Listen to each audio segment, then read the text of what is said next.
Hello everyone, this is TheNelston. Welcome back to another video. Today I'm going to be talking about a build that is so brain dead that even people who can't use the melee archer build can use this one. Of course, I'm talking about the compiler melee mage build. Now this is not exactly going to be the best in terms of DPS, but in terms of, ease of access as well as usability and survivability really, I don't think it's going to get much easier than this.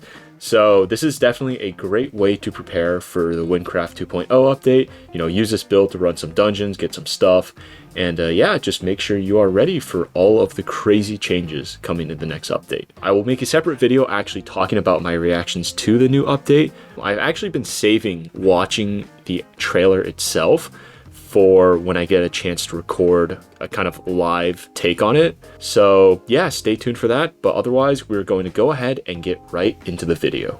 Now, one thing I do want to mention is that I do want to give credit where it is due. I did not make this build myself. Full credit goes to all the amazing people in the Wynncraft Builds channel for providing this build. I am merely here to kind of highlight it.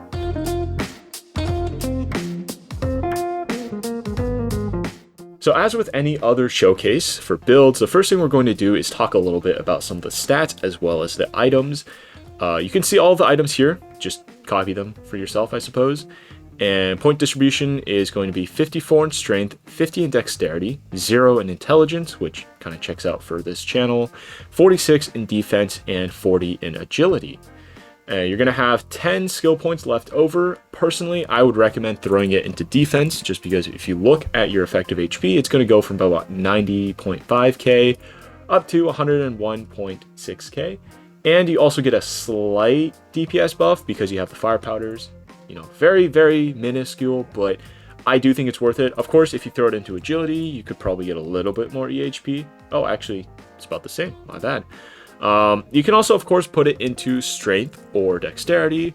I don't really recommend it because if you look at the DPS right now, you get 20.2k. Put it all in strength, you get 20.6k. Not really all that impressive. So your stats are going to be 15.7k for total HP. With the defense and agility buffs, that's going to go up to 90.6k effective HP. And even without agility, you'd still be having a cool around 40k EHP. No HP regen, you have decent elemental defenses. You might be a little weak against air and thunder, but just don't get hit. You will have negative lifesteal actually, which is kind of a bummer, but if you look at your heals, you heal effectively 20k health every time you use it, so it's not the end of the world. Poison wise, you're going to be actually doing some damage. It's not going to be all that much, but 300, 400 extra DPS per second for doing nothing is really not that bad. You will have 59%, so roughly 60% exploding, which means that every other mob you kill is going to blow up and damage mobs around it. So this is actually very nice for, dealing with hordes of mobs if you have to do that. It has a 32% walk speed bonus, so it'll be walking, basically, I think that's like speed 1.5, since speed 1 would be, 20%, speed 2 would be 40, so yeah, pretty fast walking speed. 6 attack speed bonus, bringing you up to super fast, and you have, well, all the damage listed here. Extra jump height just is pretty nice.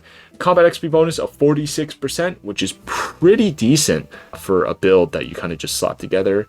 And, it's great for if you don't want to level yourself, well, you can always level your guild. I already mentioned this before, but obviously just to go over this again, you'll be doing around 20k average DPS with this build with a super fast attack speed and a single hit average of 4.7k. Alright, well, let's talk about the items. First, we have Shell of Gaia, which is nice because it gives a very big raw melee damage boost, as well as, a little bit of just damage on top. And of course, it gives you plenty of stat points. Then we have Tishan's Valor, which is, kind of a no-brainer, gives you a lot of stat points, gives you melee damage, attack speed bonus, and the combat XP is nice, I guess. Second Wind is also pretty standard, I feel like, for tier stacking builds. You get an attack speed bonus of 1, you get 20 agility points, just, really nice for building extra skill points. Nether Scar, easily one of my favorite boots in the game, just because of all of the stats that it offers. You only lose like a little bit of health regen, but in exchange, you get melee damage, you get poison, you get exploding, attack speed bonus, fire damage, thunder damage, 24 skill points. Very actually low like requirements too for skill points to equip it. So yeah, really nice stuff. Breeze Hands is, again, typical for Tierstack build, +1 attack speed bonus. Flash Fire set, again, the +1 attack speed. Recalcitrance, once again, more attack speed, and earth damage is always nice. And you get a few skill points from it, so helps you really build your stuff. And finally, for the weapon, we have Compiler, which is just a very powerful weapon that does pretty good damage. And of course, you just tier stack it, so push it all the way up. It has a 20% melee damage buff on its own, 20% earth damage buff as well, and yeah, a lot of skill points that you just get from holding it, which is super cool. Now, one thing I do want to highlight as well that's really nice about this build, in my opinion, is that it is not very roll dependent, meaning you don't really have to roll that many good items. I mean, if you think about it, Compiler is a dungeon item, as are Flashfire Gauntlet, Flashfire Knuckle, and Breeze Hands. So you don't really have to worry about rolling decent stats on those at all. The only real stat that matters on like Tichon's Valor is going to be your attack speed bonus. The melee damage is nice, but the percentage doesn't really matter. Again, same thing here, Shalagaya. It's going to be decent to get high stuff, but you really feels like getting it for the skill points. And I get attack speed here, so everything else is all right. Attack speed here. This one might be a little bit more important, since this could determine whether you passively lose health or whether you just don't have any health regen at all. So Nether Scar, I'd say, is probably like really the only roll dependent item in this set. Apart from that, everything else is just pretty straightforward. So this is a really easy set to obtain if you need to do things like TCC and you just don't feel like playing spell because your Wi-Fi is bad like mine. Next, we're going to go ahead and look at the in-game stats. So you can see here, I have like pretty average equipment, not too good, not too bad.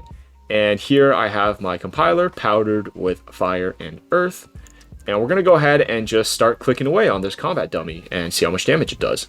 So as you can see, with the damage buff and of course my courage buff, I'm hitting roughly around 20k DPS per second, I would say. You can also do this from like pretty far away, so you can keep your distance and still hit your enemies. You saw I had like a kind of, I guess you could say, burst DPS of around 32k, so that's pretty nice. And yeah, you can see it's very simple to use. Doesn't really require too much skill or thinking. You just kind of click away on your enemies, and if you're in trouble, you know, just get a quick heal and you're all good to go. Well, you guys know the drill. At this point, I'm going to go ahead and pay Kira a nice little visit. And, well, I don't even know how many times I've killed her at this point, to be honest. But this is going to be +1 today. So, yeah, let's go say hi and show you guys exactly how this melee mage build works.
Well, that's going to do it for this video. Thank you guys so much for watching. Once again, I would like to shout out the Wynncraft Builds channel for all of the amazing work they do. Sometimes they make, you know, pretty troll builds, but generally speaking, they make really great stuff. You guys should go check them out by joining the Wynncraft Discord and scrolling all the way down to the Class Builds channel.